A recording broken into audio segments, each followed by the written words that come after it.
सूरज अभी निकल चुका था। गौरी चूल्हे के पास बैठी रोटी बना रही थी। उसका पति मोहन पास में बैठकर खाना खा रहा था। मोहन, कब तक ऐसे ही दिन काटते रहेंगे हम दोनों? दिन रात मेहनत करते हैं, फिर भी हमारी जिंदगी वही की वही है। नए कपड़े नहीं, ढंग का घर नहीं, गांव के सब लोग खुश हैं और हम बस गुजारा कर रहे हैं। काश कभी ऐसा दिन आए जब मैं भी बिना सोचे कुछ खरीद सकूं। गौरी, मेहनत तो हम रोज करते हैं, पर लगता है किस्मत हमसे रूठी हुई है। मैं भी चाहता हूं कि हमारी हालत सुधर जाए, पर वक्त शायद अभी हमारा नहीं है। फिर भी मैं सपना देखती हूँ मोहन, एक दिन ऐसा आए जब मैं भी बाजार जाऊं और जो दिल चाहे वो खरीद लूं। एक दिन जब हमारी जिंदगी में भी खुशियों की रोशनी आए। वो दिन जरूर आएगा गौरी, बस भरोसा रखो। मेहनत और सच्चाई कभी बेकार नहीं जाती। मोहन रोज सुबह काम पर निकल जाता है। दिन भर कड़ी मेहनत और मजदूरी करके वो अपने परिवार का पेट पालता है। दोपहर को वो थका हारा सड़क किनारे बैठ जाता है। तभी उसकी नजर अचानक किसी चीज पर पड़ती है। मिट्टी में पड़ा एक पुराना चमड़े का बटुआ।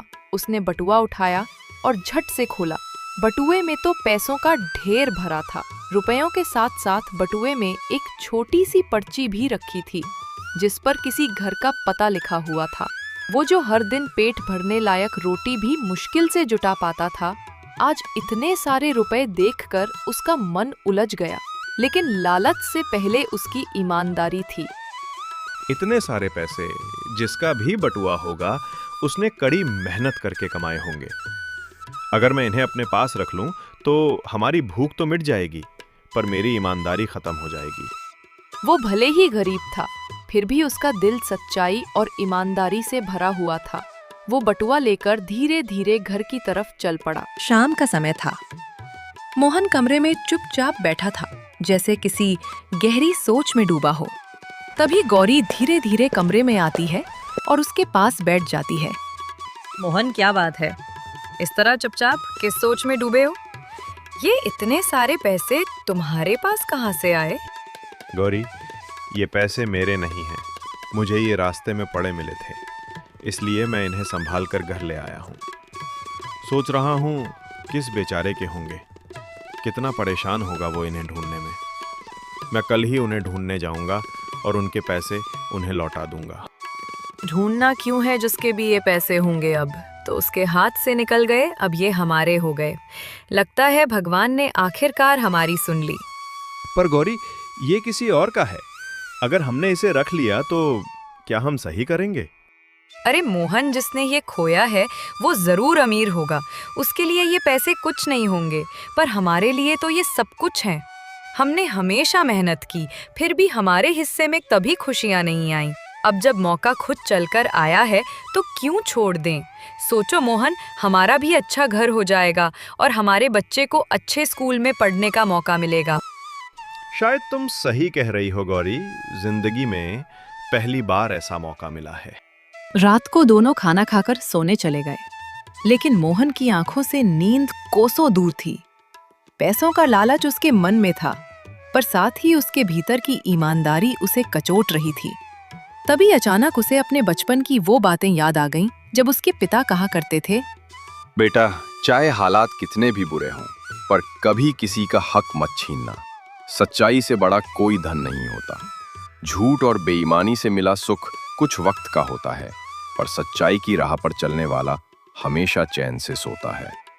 उन शब्दों की गूंज बार बार मोहन के दिल में गूंजने लगी। पिता की उन बातों ने मोहन की आंखें खोल दी। नहीं, ये पैसा मेरा नहीं है। अगर इसे रख लिया तो शायद रोटी मिल जाएगी, पर नींद नहीं।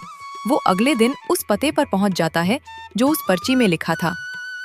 साहब, ये बटुआ कल सड़क पर मिला था, शायद आपका हो। अरे हाँ, ये तो मेरा ही बटुआ है। इसमें मेरे बेटे के इलाज के पैसे रखे थे। मैं इसे खोकर बहुत परेशान था, लेकिन आज सही समय पर मिल गया। सच कहूँ तो आजकल के ज़माने में तुम्हारे जैसे ईमानदार लोग बहुत कम मिलते हैं। मैं तुम्हारा दिल से शुक्रगुजार हूँ। बताओ, इसके बदले मैं तुम्हें क्या इनाम दूँ? नहीं साहब, मैंने जो किया वो इंसानियत थी, इनाम नहीं चाहिए। आजकल ऐसे सच्चे और भरोसेमंद लोग बहुत कम मिलते हैं। मैं चाहता हूं कि तुम मेरे साथ काम करो। कल से तुम मेरी दुकान पर काम शुरू कर सकते हो।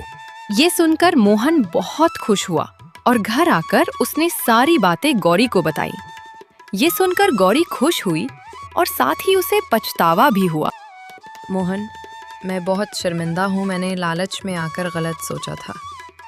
आज समझ आई कि सच्चाई और ईमानदारी ही इंसान की असली ताकत होती है। गलती इंसान से ही होती है गौरी, लेकिन जो अपनी गलती समझ ले वही सच्चा इंसान है।